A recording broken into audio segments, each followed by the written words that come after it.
अटूट विश्वास है कि देश का डेयरी सेक्टर, पशुपालन, श्वेत क्रांति में नई ऊर्जा किसानों की स्थिति को बदलने में बहुत बड़ी भूमिका निभा सकती है।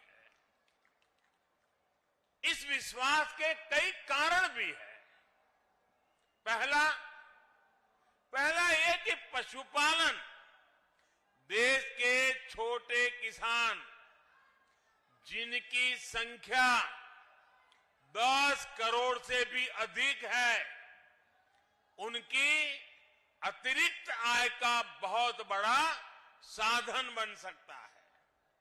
दूसरा ये कि भारत के डेयरी प्रोडक्ट के पास विदेशों का बहुत बड़ा बाजार है, जिसमें आगे बढ़ने की बहुत सारी संभावनाएं हमारे पास है।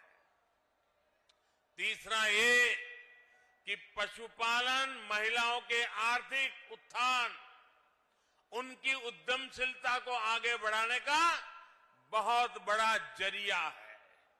और चौथा ये कि जो हमारा पशुधन है वो बायोगैस, जैविक खेती, प्राकृतिक खेती का भी बहुत बड़ा आधार है। जो पशु दूध देने योग्य नहीं रह जाते, वो बोझ नहीं होते, बल्कि वो भी हर दिन किसानों की आय बढ़ा सकते हैं। भाई और बहनों, डबल इंजन की हमारी सरकार पूरी ईमानदारी से, पूरी शक्ति से किसानों का, पशुपालकों का साथ दे रही है।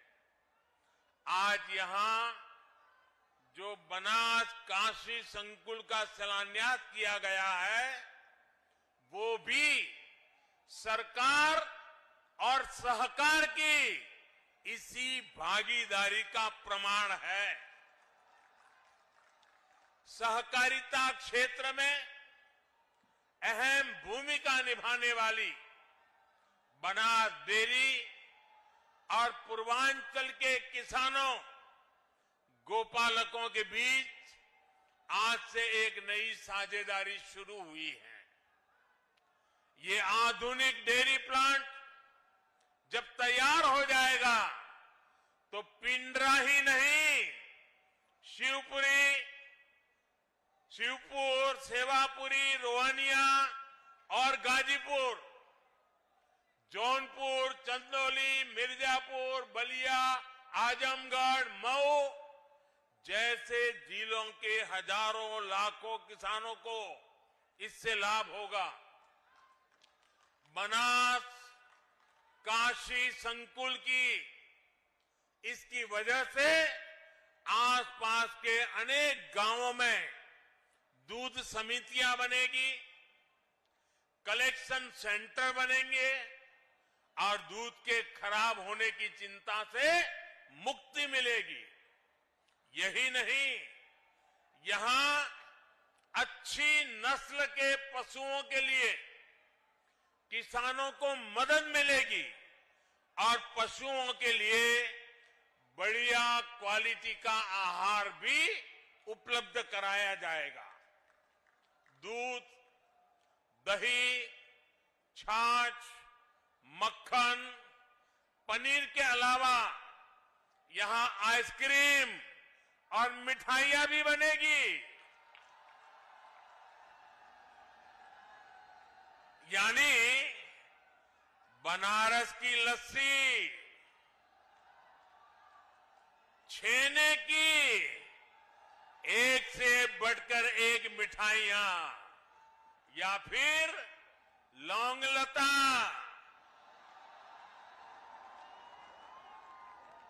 इन सब का स्वाद और बढ़ जाएगा। और वैसे अब तो मलइयों का मौसम भी आ ही गया है।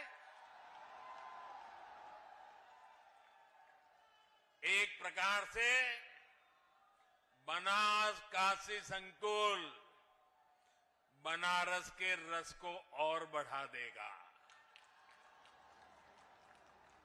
भाइयों और बहनों, आमतौर पर दूध की क्वालिटी की प्रामाणिकता को लेकर हमारे यहां बहुत उलझन रही है। दूध खरीदें तो कौन सा सुरक्षित है, इसकी पहचान सामान्य व्यक्ति के लिए मुश्किल होती है। प्रामाणिकता के लिए अलग अलग व्यवस्थाओं के कारण पशुपालकों, दुग्ध संघों सहित पूरे डेयरी सेक्टर को भी अनेक कठिनाइयों का सामना करना पड़ता है। अब देश भर के डेयरी सेक्टर के लिए इस चुनौती का, इसका समाधान किया गया है। आज भारतीय मानक ब्यूरो ने देश भर के लिए एकीकृत व्यवस्था जारी की है। सर्टिफिकेशन के लिए कामधेनु गाय की विशेषता वाला एकीकृत लोगो भी लॉन्च किया गया है। ये प्रमाण, ये लोगो दिखेगा तो शुद्धता की पहचान आसान होगी और भारत के दूध उत्पादकों की विश्वसनीयता भी बढ़ेगी। साथियों, आज देश की बहुत बड़ी जरूरत डेयरी सेक्टर से जुड़े पशुओं से जो अपशिष्ट निकलता है उसके सही इस्तेमाल का भी है। रामनगर के दूध प्लांट के पास बायोगैस से बिजली बनाने वाला प्लांट का निर्माण ऐसा ही एक बहुत बड़ा प्रयास है। यह अपनी तरह की ऐसी परियोजना है जिसमें डेयरी संयंत्र की सारी ऊर्जा जरूरतों को बायोगैस प्लांट से ही पूरा किया जाएगा। यानी किसान न केवल दूध से बल्कि गोबर की बिक्री से भी कमाई कर पाएंगे। आमतौर पर किसानों को गोबर की जो कीमत मिलती है उससे ज्यादा कीमत पर ये बायोगैस प्लांट किसानों से गोबर खरीदेगा। यहां जो बायो स्लरी बनेगी उसका उपयोग बायो स्लरी आधारित जैविक उर्वरकों के उत्पादनों के लिए भी किया जाएगा।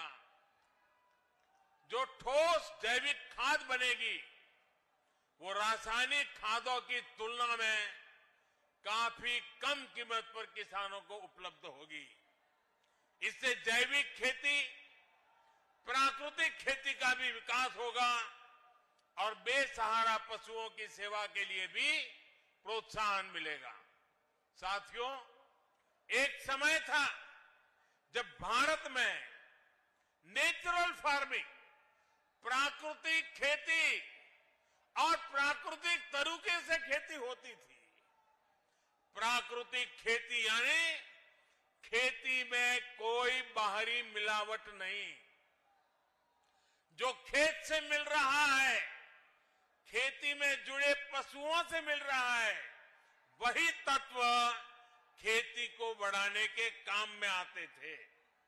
खाद हो, कीटनाशक हो, सब कुछ प्राकृतिक तरीके से ही बनते थे, इस्तेमाल होते थे। लेकिन समय के साथ प्राकृतिक खेती का दायरा सिमटता गया, उस पर केमिकल वाली खेती हावी होती गई। धरती मां के कायाकल्प के लिए, हमारी मिट्टी की सुरक्षा के लिए, आने वाली पीढ़ियों के भविष्य को सुरक्षित रखने के लिए अब हमें एक बार फिर प्राकृतिक खेती की तरफ मुड़ना ही होगा। यही आज समय की मांग है और इसलिए अब सरकार नेचुरल फार्मिंग को बढ़ावा देने के लिए, किसानों को जागरूक करने के लिए बहुत बड़ा अभियान भी चला रही है। और आज जब हम आजादी के 75 साल आजादी का अमृत महोत्सव मना रहे हैं, तब मैं देशवासियों से, खास करके मेरे किसान भाइयों बहनों से, विशेषकर मेरे छोटे किसानों को आज किसान दिवस पर आग्रह करूंगा कि आप प्राकृतिक खेती की तरफ आगे बढ़ें। प्राकृतिक खेती खर्च भी कम होता है, उत्पाद भी बढ़ता है। ये खेती का सबसे सस्ता तरीका है, सबसे सुरक्षित तरीका है। और आज के विश्व में प्राकृतिक खेती से पैदा हुई फसलों की कीमत भी बहुत ज्यादा है। ये हमारे कृषि सेक्टर को आत्म